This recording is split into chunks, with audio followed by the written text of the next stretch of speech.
So let us discuss an interesting question on how do people occupy houses in a locality. So assume you had a few houses and you were to choose a house for yourself. What kind of house will you like living in? Don't you think who your neighbors are matters to some extent? Would you like to be in a locality where your neighbors are someone with whom you cannot have a conversation? Or your neighborhood is full of people who are unlike you? Would you like staying in such a locality? Now, here is an observation made several times in the literature. The observation is people are known to go and occupy a place, a locality or a city uniformly at random, but with time they sort of start segregating. By segregating I mean they all get together. You will see clusters of different types of people. Here is a type of people, let's call it type green. They all are together. And there is this type red as well. They all are together too. There you can see the clustering happening here. They wish to stay with each other. People have observed why exactly this happens. As I told you, this is not observed initially. Initially they come and occupy the place uniformly at random. But with time you see this kind of segregation that I am showing here. They get segregated into different classes. So assume in the United States you will see a lot of Indians, Chinese and people from other countries. But you will see that Indians tend to sort of stay with each other in colonies, and there will be colonies of Chinese as well. Although there will be some sort of mingling, but there are places where you will see only people of one type. Okay, this is observed in many places.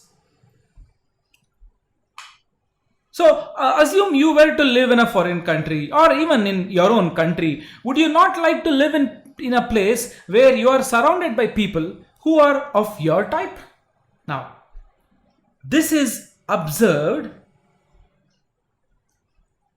and let us assume you are surrounded by people who are not like you. It is observed that people then they tend to migrate. This is you, and you are surrounded by people who are unlike you. What will happen? Nobody would like to stay in such a place. Would you like to stay in such a place? Absolutely not. Mostly not. But then, would you not prefer to stay where your type of people are present? Right? So, people who are around you are all like you. Anybody would like to stay in such a place. Not just this, in fact, at least some of them should be like you. Right? At least some of them should be like you. For example, you are here and you are surrounded by at least some 3 people who are like you, and the other 1, 2, 3, 4, 5 people are not like you. You wouldn't care much. So let us call this the threshold value t equals 3, which means whenever, take a pause and understand what I am saying. This is a very important concept in this lecture. Whenever you are surrounded by at least t number of people out of 8 people who can surround you in a neighborhood, 3 behind, 3 in the front and 2 people on the sideways, let's say, at least when you have t number of people who are like you, then you will stay there. If you are not surrounded by people, at least t people who are like you, then you will migrate. Here are 3 people who are like me, and my threshold is actually 3. So I like living in such a neighborhood. So it is believed that unhappy people change their house to a happier destination. By unhappy people, I mean people who are surrounded by less than t number of people. In the previous case, you saw t was 3, which means this fellow was happy. If in case this particular thing, instead of being green, was red, then he would be unhappy because his neighbors would be less than 3. Okay. Can we model this is the question.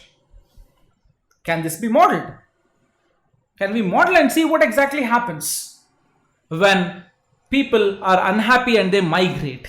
They come and occupy a place uniformly at random, a house uniformly at random in a city, and then later they realize that because of the neighborhood they want to move to some other place. How do we model this?